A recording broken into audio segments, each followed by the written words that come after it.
Sports Broadcast Masterclass with Tumi. Nono, thank you very much. She's an award-winning sports broadcaster and also a multi-camera TV director at Super Sport. I know this hasn't been the easiest day, but thank you so much for allowing us to tap into your mind today. Pleasure. Well, Nono, I think today, to literally start this conversation from where we left off, let's start off with the Asidlali Diski Challenge. And for those of you guys that don't know about this project, basically it's a 16-team development league that is partnering with the PSL, and it basically develops football players, but not only that, from what I've seen, it develops talent from commentators to presenters and all. And what makes it special is the fact that this year they are celebrating 10 years, and Nono is basically the one that has been leading this project. So let's start there, Nono. How important is this project for you, and how has it been in terms of the progression over the 10 years? I think the Multi-Choice Diski Challenge, as it was originally called in 2014 when it started, has not only unearthed talent on the pitch, but also behind the scenes. And I don't only mean people who work in broadcasting, but for the incredible business leaders that we have in this country, the people who are selling food, the people who are selling gear at the stadiums, the people behind the scenes, the presenters, the commentators. It's just given us a platform for us, especially as young people, to tap into our potential, because before we only had the Premier League, right? And we didn't have any structure in the development league, right? And when this was announced in 2014, it was just mind-blowing. How is this going to happen? How is it going to take shape? And from the start, the vision was that this particular project would impact people not only on the field, but behind the scenes. And for me to have been selected to be the one leading the project for the people behind the scenes, to train them, to equip them, to empower them, was just mind-blowing. Honestly, I don't think I was ready for that moment, but it also pointed to my potential, which I appreciated. And I think as women, most importantly, we are scared to own our greatness because we are afraid of what people will say when we maximize our potential, because powerful women are not easily embraced by our society. Instead, they are shunned, they are called names, they are labeled, they are told to be quiet, they are told that they are not inspiring, you know? So when that opportunity presented itself for me, I think the initial response to it was fear. Was fear, and not fear that I would fail, but fear to be seen, because our society does not quickly embrace a powerful woman. I mean, these are conversations that we talk about, and we always say we want powerful women, we want women who know who they are. We say we are inspired by confident women. We say we are inspired by women who say what they want, to express themselves. But when you look at the reality of it, that's actually not always true. You know, when a woman is outspoken, when a woman is running things, we say, oh, who does she think she is? Oh, she's so demanding.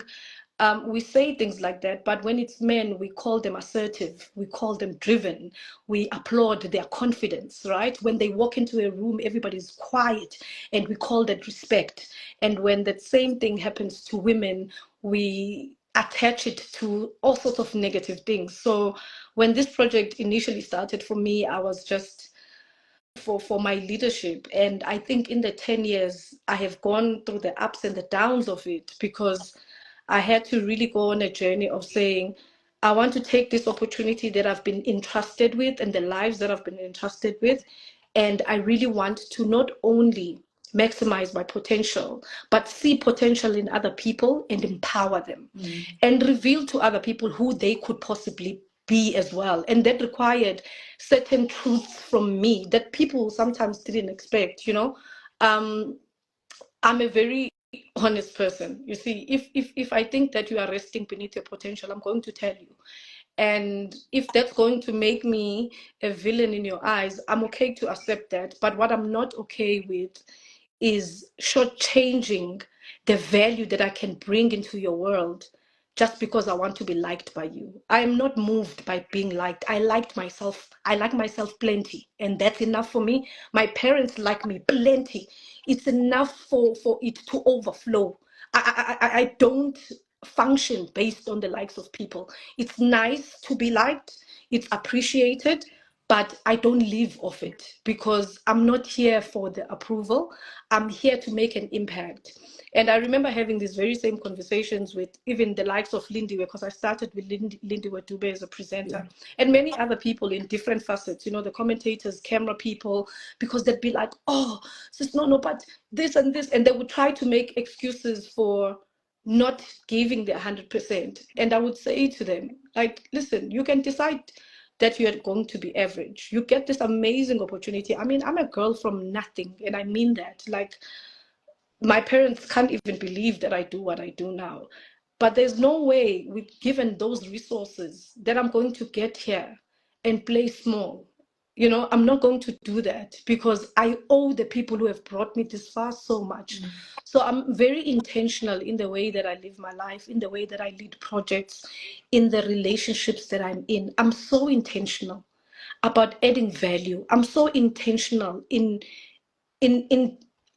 discerning what it is that I'm supposed to contribute. So when I walked into this project, one of the first things I had to do was to deal with that fear that I was talking about, to say, I don't want to be swallowed up by the fear of, oh my goodness, these people are really going to see my potential, then what's going to happen with me? And that happened anyway. I mean, a lot of people are like, oh, no, this, oh, no, this, oh, she's too harsh, oh, she wants too much. But look at the people that we've worked with in the 10 years and where they are now.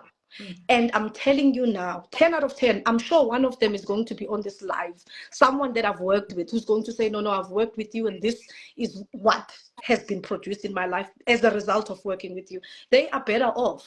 They are better off because there's this notion that people who love us will always tell us what we want to hear, and there is nothing further than from the truth. The people who love you want to see you win. Hear me well. If you don't know this to be a reality for your life, please hear me. The people who love you want to see you win, and the people who want to see you win will tell you what you need to hear in order for you to win. Because if we pacify each other's feelings, we won't get to where we need to be. I don't keep people around me who want to see me at the same place. And I can tell you when I'm around someone who's okay with me with being where I am. Because we must be honest enough to say, listen, you can handle this better. You can handle this better. You can say this better. You can push yourself a bit more here, Dumi. I feel like this is your cushion, you know? You've almost made this your comfort zone. We must be able to tell each other that kind of honest feedback and the honest truth in order for us to tap into another level. So with us celebrating 10 years, for me, the biggest thing for me is just the distance that has been covered and who I have become in the 10 years. You know, I'm grateful for that, and I'm proud of the people that I've had to work with. Not only the players, not only the coaches, they've been exceptional, but I also want to clap for the people behind the scenes whose lives have really been impacted by this project. It's left a lasting impact, especially in my life. I mean, I don't think I would be where I am if it wasn't for the DDC. It's given me a platform to express myself and to get in important boardrooms. That's another conversation that we need to have in part 3. The importance of being in important boardrooms. That's, yeah, somebody please write that down. I've noted it. But you know, from hearing what you're saying, one thing that comes to mind is for you to come that far. I mean, 10 years is a long time, and that's not when you started in your career. Also, it says a lot about the foundation also that you had. But before we even talk about that foundation, you also highlighted fear, and I've come across a lot of people that say, you know, I know that I want to be here, or I've been called to come into this position to do this thing, which is something you highlighted, that when they said come and empower these people, you felt like there was a bit of fear. So for people that have joined now and they say, I want to do this, but I've got a bit of fear, how do you advise that person in terms of overcoming the fear that they have? Oh my goodness. That is such a monster. I just want to say, fear is such a monster. I've faced three in my life that I just felt like these things were going to just sweep me, like just completely dismantle me. One of them is fear. Fear is a monster that you need to really face head on, because if you keep running away from it, if you keep pretending that you are not afraid, even when you are afraid, you're never going to overcome fear. You need to get to a point where you say to yourself, like I still say this to myself, like I just got back from Polokwane. I was directing a match between Polokwane City and Amazulu, right? It's the first time this season. Listen, I've done this a million times, right? You can say Yeah. that. But every time I step into that van, every time I'm reminded the fact that this is an appointment viewing, there are people who are waiting for this moment. There's still that feeling, it never goes away. But you need to face the monster of fear head on. You need to say, okay, cool, this is how I'm feeling right now. And why am I feeling like this? I'm feeling like this because there's a responsibility on me. Okay? And that's okay for you to embrace. The thing is, if you don't answer those questions, you won't get to a place where you're confident enough to continue. You see? So you need to say to yourself, okay, cool, I'm facing a fear moment right now. What's happening? Where are we? Okay, why am I afraid? I'm afraid because I'm about to go on air, a million eyes are on me, and I honestly don't know how this is going to pan out. But number two, I need to remind myself, I've done this before. I'm experienced and I'm good at what I do. I am a storyteller. Tell yourself the truth of the things that you are good at. So you're not saying, I'm not afraid. That's a lie. No, I am afraid. But what do I know about myself? Even though I'm afraid, I know that I'm capable. I know that I'm smart. I know that I'm a storyteller. I know that I've done this before. I know that I'm surrounded by people around me, because I'm not doing this alone. I'm surrounded by a support structure and a support system around me of people who are going to ensure that we do this together. You see, that's why it's dangerous to make yourself an island, to isolate yourself. You need to be surrounded by a team of people, who are going to say, hey, we've got you.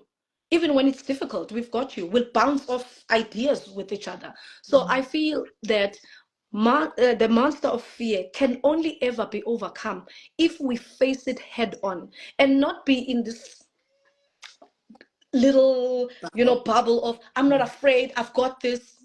No, it's going to really overwhelm you if you approach it like that. So it's okay to be afraid. It's okay. I get afraid all the time still, like it never goes away, but you need to deal with it. It's part of the job. Trust me, I know what you're talking about. But let's go back to the foundation of it all, because 10 years is a long time. This is a project. I saw Amu was asking what is multi-choice Asidlali Diski Challenge, and I explained it earlier on. It's a 16-team development league partnering with PSL. We saw some players being promoted. Now they're even playing for their senior clubs in the PSL. You spoke about Lindiwe, who I remember when she started at the auditions, and look at her now. She's also one of the presenters that is also presenting in the PSL. But 10 years, man, it's just thinking about it. You tend to probably think, my goodness, it's already 10 years. But for you to get there, surely it says a lot about your foundation. For you, 100%. for you to have longevity in this Yeah. industry, Oh, that is what such a kind of good question. foundation is needed for you to make sure that you still stay the long haul and do the job that you needed to do? So on part one, I did share the fact that I went to the Durban University of Technology to study.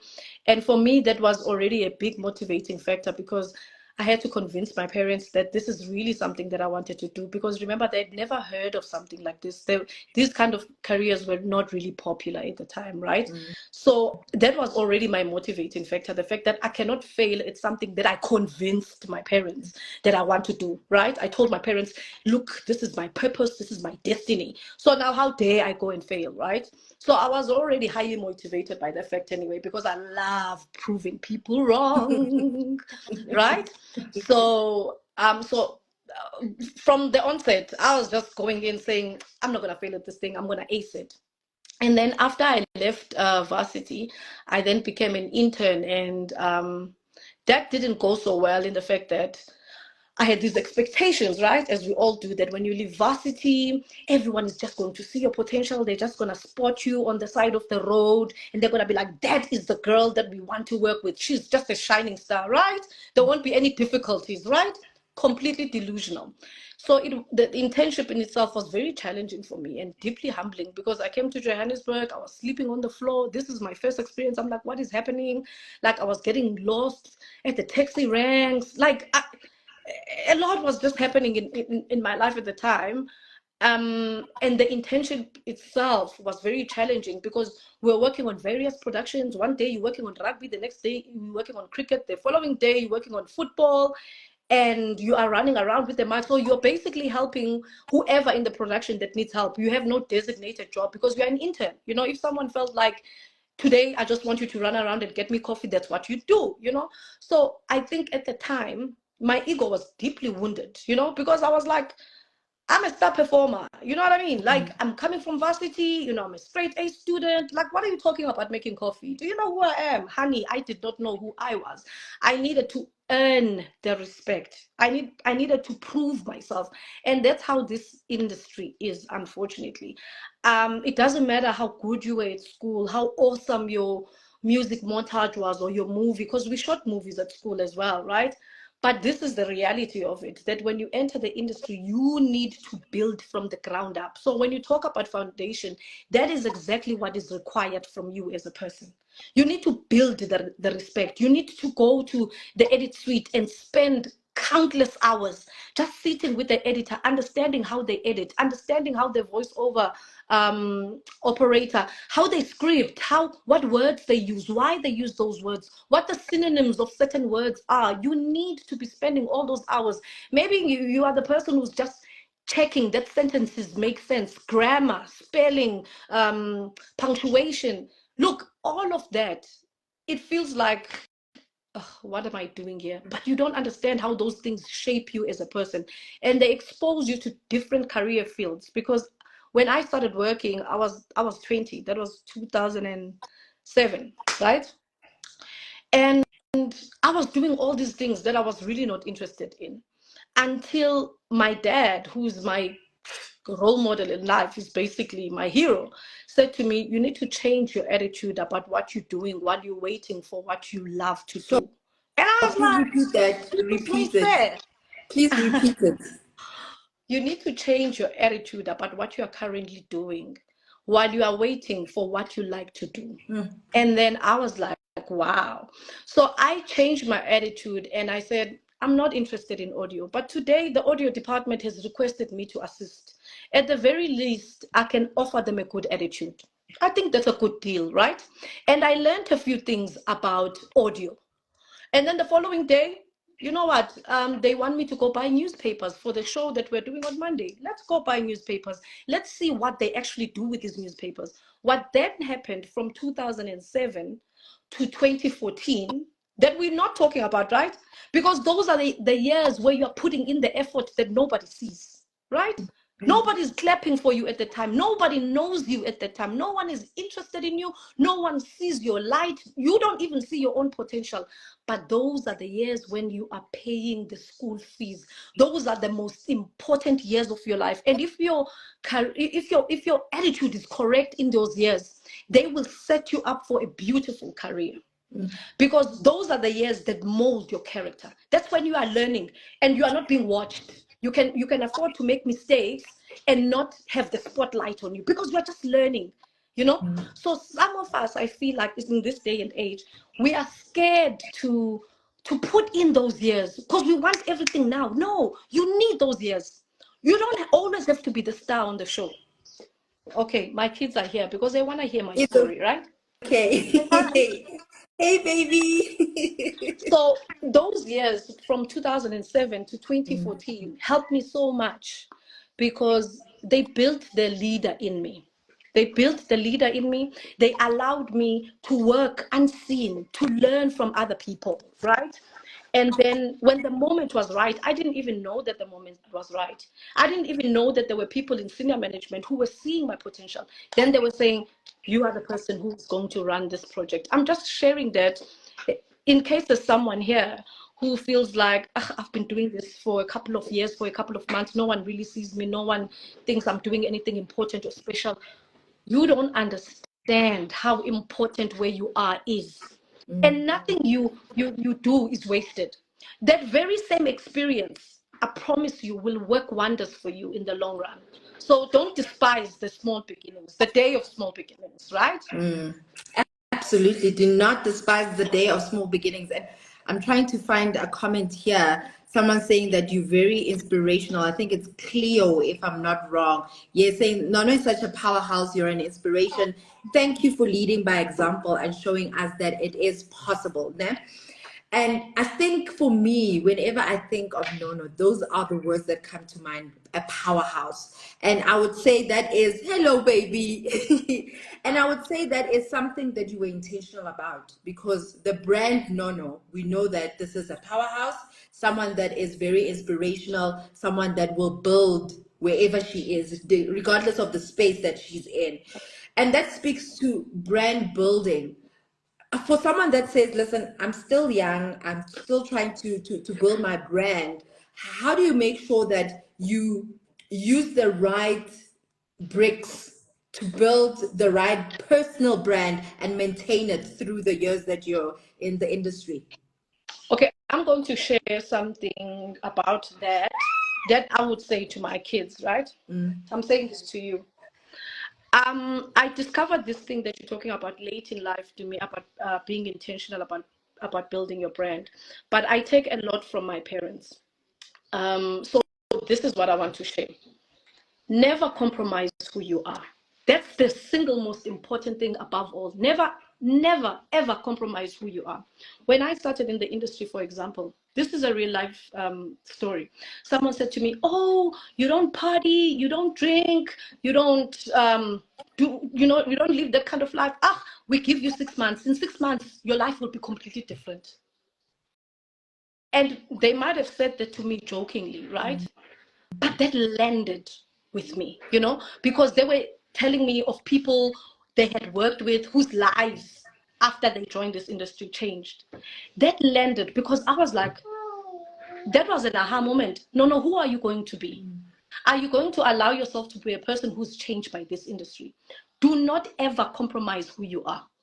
You must have such clarity about who you are that you are not willing to be moved.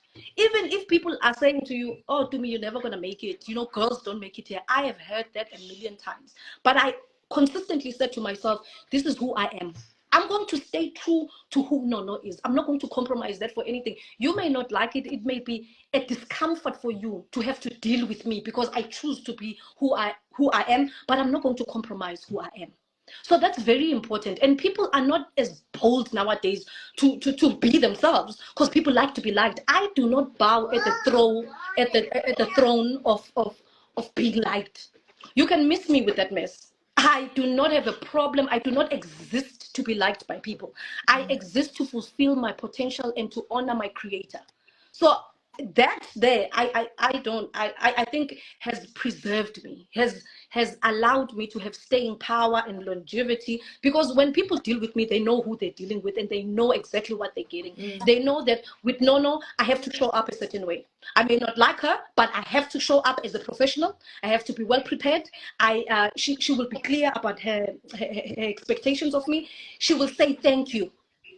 And the same attitude I will also give you. I will never be working with you like now. You asked me to do this live.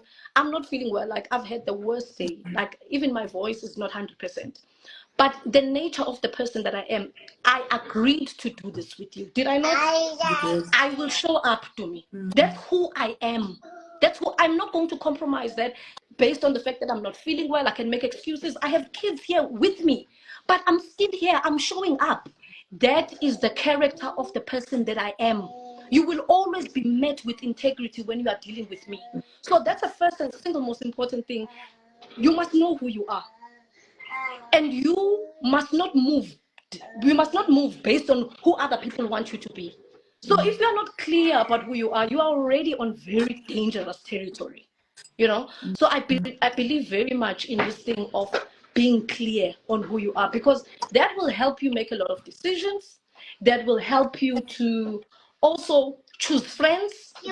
You know, knowing who you are will also help you to have certain conversations. I mean, to me, respectfully, there are things that don't come out of my mouth. Not because I cannot say them, but because I know who I am. I respect who Nono is. There are certain things, Mina. There are people who've known me for years, who will tell you, Uguti, but you'll never hear Nono say that. Because I respect who I am. It's not that I can't say that, but there is no way I'm going to have such clarity on who Nono is and speak in a certain way. That does not go together. Mina, I cannot like you as a person, but I will not trash you to other people, because that goes against my integrity. So I feel like a lot of people are confused in life. They are not where they want to be. They are not making progress because they are not clear on who they are. They are pretentious. They are not truthful to themselves and to others. So that is the single most important thing. And there are other things as well, but I feel like that is the greatest gift that my parents ever gave me. They were always they always encouraged me to be who I am. They always nurtured me to be a person of integrity, and that has been a gift to me. Oh, okay. Excuse baby. Okay, so I mean, I'm mothering on this live. Can it be noted, please? it's okay. See how I mean, difficult it is for moms. yeah, I can only imagine. But I'm seeing here spacing, and it's true. So much freedom in being true to yourself. You being in this industry for so many years and being true to yourself. Obviously, over the years, you having started to work at 20, and now I'm assuming you're in your 30s or something like that. But Well, I'm still 20. But how do you then deal with adaptability? Because especially this industry, it changes over the years. There's new things coming in. Um, there's things that are done differently every single time. So how does one then make sure that they still stay grounded regardless of all the changes that are around them? That's very important because change, you can't run away from change, right? Also, you need to understand the fact that things are constantly moving and changing. What you knew is no longer relevant for the next thing, right? So it's your responsibility to be reading up and making friends, globally. And that's one of the things that has absolutely been a game changer for me. Making friends globally, finding out, hey, you guys are doing this. Oh no, even spotting codes that we aren't doing here in the country. Finding out, hey, how are you guys covering all these other sporting codes? What do you what do you do differently? And sharing notes. If you want to have longevity, you need to be teachable. And you need to allow people who know more than you to teach you. And here's the kicker. People think that people who know more than you are only people who are higher than you in terms of position. But that's not always true. You can always spend time with a commentator who has commentated for 30 years. That person knows more than you. Yes, you work with them all the time and they've done one, but they know more than you. So the humility of just opening up your mind, that's very important. The other thing, I know you're gonna say, no, we only had 30 minutes. Listen, today 45 minutes. Don't worry. Don't Okay, worry. great. The other thing that's very important, especially for women, don't box yourself. You are not one thing, right? You are not one thing. This is what I've learned, which is why I've continued to work and still cultivate my passion for entrepreneurship. I still work and cultivate my passion for entrepreneurship, but I still have an interest in writing, and I'm releasing a book at the end of the year. Because I'm not one thing. I'm not one thing. I'm not going to box myself and say I'm a wife and that's all that is to me. No. I'm a wife, I'm a mother, I'm a sister, I'm a daughter, I'm a kick-ass business person, I'm a brilliant director, I'm a great storyteller. I'm many things, and I embrace all facets of me. I think sometimes we box ourselves and then we cry later on, like, oh, I'm not getting enough opportunities. No, you must give yourself permission. You must give yourself permission to be incredible. you know, and to also just say, I've always had an interest in makeup. Let me see what's there. Just be curious. That's the whole point of life. What happened to your curiosity? Why did you allow failure to silence your curiosity? Don't do that. Maybe this makeup thing is just an interest. Maybe it will phase out. Okay, but allow yourself the opportunity to say, let me just see what's there. I mean, my parents are in business. They're farmers, right? They plant like potatoes, spinach, all these things. But they were just a couple who just taught. My dad was a teacher, my mom was a nurse, and then after that, they just always had an interest in agriculture. So they said, okay, let's tap in and see what's there. I'm inspired by people like that who have the audacity to say, let me embrace all the potential that's in me, you know, and not always be asking for permission. This notion that we must be waiting for someone to see us. No, stop asking for permission, you know. So tap into your interests. So that's also very, very important. So read, make friends. Diversify. Yeah, and Diversify. That's the very, word. Sure. very And talking about entrepreneurship, that beanie that she's wearing, guys, GOT, GOAT, that's exactly what she's selling, and also some brilliant t-shirts.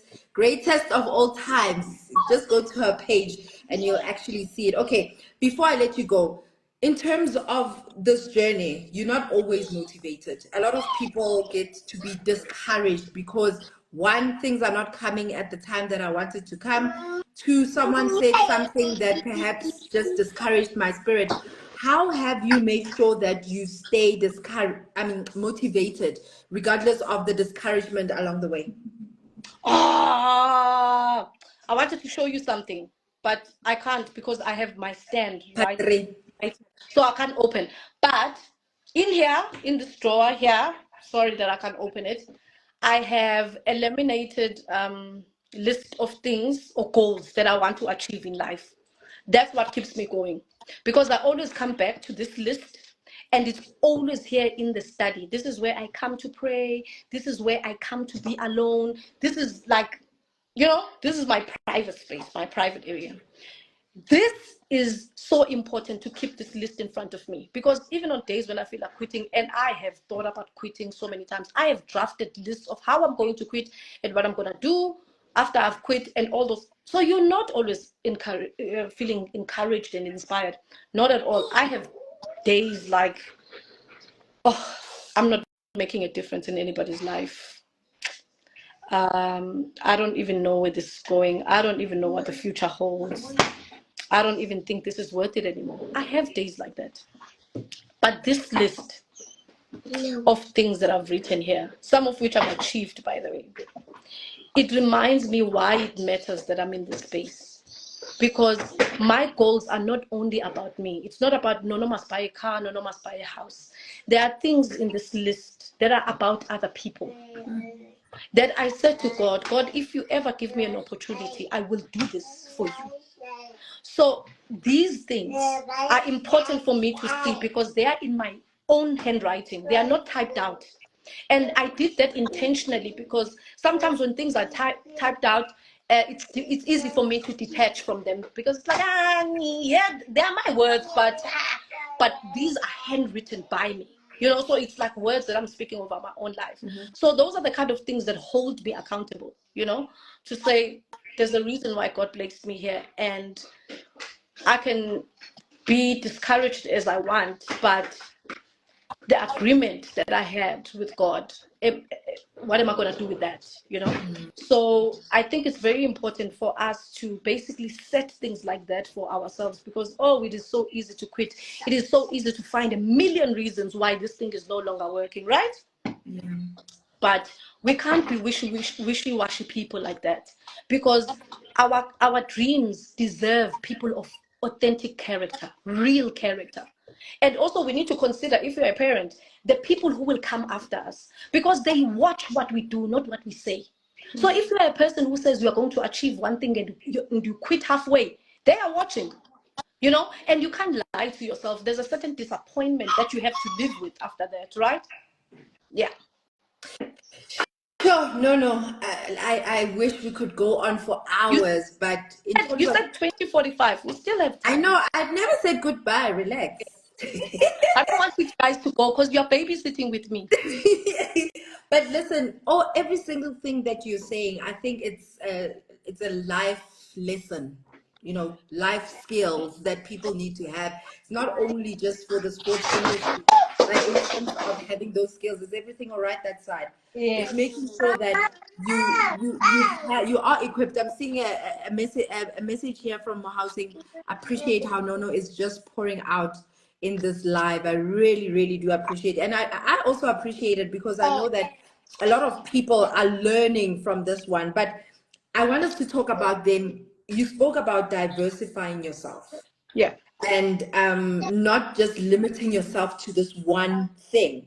How do you evolve into the different roles? Because surely you need to be something like you need to be business minded if you're going to be an entrepreneur. You need to make sure that you have that cap of yours of being a Yeah. director, a producer when you're Yeah. on TV. A mom, it needs something else. How do you make sure that you evolve appropriately to the different roles that you have? Um, I think for me, the most important thing initially, especially when I started with my career, was for me to be good at what I do. That I spent years just immersed in that because I did not have the capacity to do something else apart from, okay, right now I need to focus on being good at what I do. And once I found my footing, you almost get rewarded in life, right? The more hours you put into one thing, the better you become at it, and the more time you have to yourself. So I didn't want to be a person who I just have all this extra time. So I come to work and I really work, which is awesome. And then when I'm not working, I'm just wasting my time shopping. You know what I mean? So I wanted to balance myself. I wanted to create pockets of time where I'm still productive, even when I'm not physically at work. I hope that's making sense. So I then looked at the interests that I have and I said to myself, what else makes me come alive apart from my work? Because also you don't want to be a person who's not balanced. It's very important for you to be balanced in life. You can't just be working. You need to also go to gym. You need to take care of yourself emotionally, spend time with your friends, spend time with people who appreciate you, who love you, right? So what I did was I then started looking at my interests. I was like, okay, cool. What else do I enjoy doing? Oh, okay, cool. I'm into skincare, and skin products. And then I started learning how to do that. I was like, okay, I've always been interested in merchandising, and I thought to myself, what message would I want on my merchandise? Oh, stop, my angel. Because at the time, okay. At the time, I struggled with my confidence, especially at the beginning, because I was surrounded by so many men and they were like, no women. And which is why I decided to go with gold, right? To say, you are the greatest of all time. And oh, so sorry. Okay. Okay. All right. Come, my angel. Thank you so much to everyone that just joined. I'm just welcoming Hi. people that have just joined. Hi, welcome to the Sports Broadcast Masterclass. And we're learning from Nono Cele, who is a multi-award winning sports broadcaster, now according to me. And also she's a director, an entrepreneur, a mom, as you can see. And we're just learning so much from her, despite the I'm so challenges that she had today. yeah. This is part of my world, guys. Sorry. My kids Yes. are part of who I am. So what I was saying is I then started looking at what else do I have an interest in, which is how Goat came about, right? Goat came about because I wanted to speak to myself, about the guys had owned this thing of being a goat. And I wanted to say to myself, you're just as good. You're just as good. So that's where Goat comes from.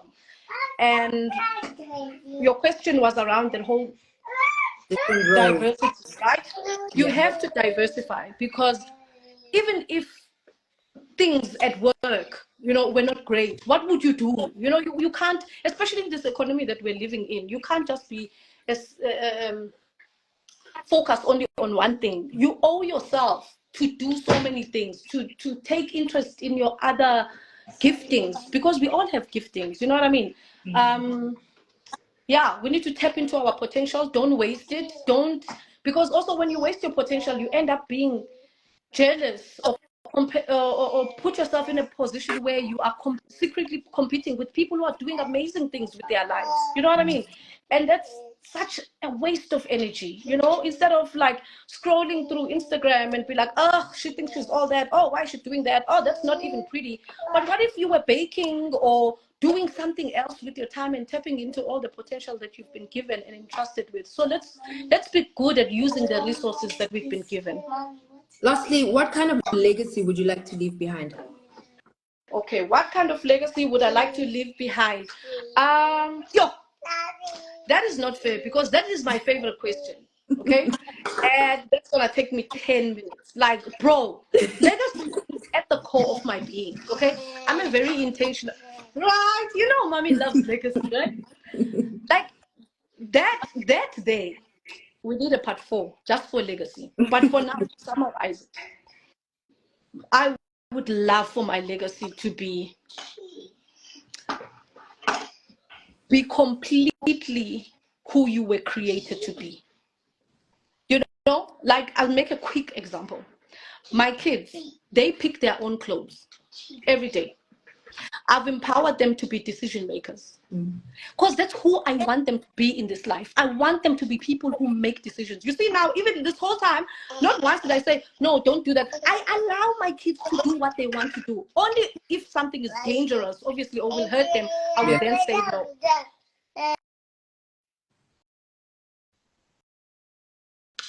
Sure. It seems like your sound has... No, did you mute yourself? There. We back. Yes. We need to be so intentional about legacy because also that is not something that is done one time. Legacy is in the small details of our day-to-day behavior. Legacy is in the small mundane things that we do every single day. It's in the attitude with which we show up. You know, even in our spaces, in lives, at work. You know, that's where legacy lies. We think that legacy is this great big thing that I get to do once and then it's done. It's not true. It's how you show up day to day. It's whether you say grace or not before a meal consistently, you know, and that's something that I'm extremely passionate about. So to me, I want to say that was an unfair question as the last question. So because I wanted to say, as we're wrapping up, I know this is part 2, but you know, we always want more from you. I'm planning a live session where we can actually meet with some of the people that joined this live. And I also wanted to mention on this live that I got to bump into someone who actually joins these masterclass, and she was saying, oh my goodness, they are so helpful. So I am definitely building up to having a live session where people can come in and actually ask you questions live. You're going to be one of the guests. Done. It's done. I'm going to bring you the invite and you're definitely going to go there. But thank you so much for always availing yourself to, you know, help inspire, motivate. Her name is it Nono, the great Nono, right? The great Nono Cele. You can follow her on social media. And I hope that you learned. I love getting feedback from you. Also, feel free to suggest any guests that you'd want to hear in terms I of their suggest stories. someone. There's a friend of mine. Yeah. She's doing amazing things. Her name is Fabian. Okay. She must come on this live. She's incredible. I'm definitely going to invite her. I'm definitely going to invite her. But thank you so much to everyone that joined in. No, thank you. Go be a mom. I want to say thank you to you too. Thank you.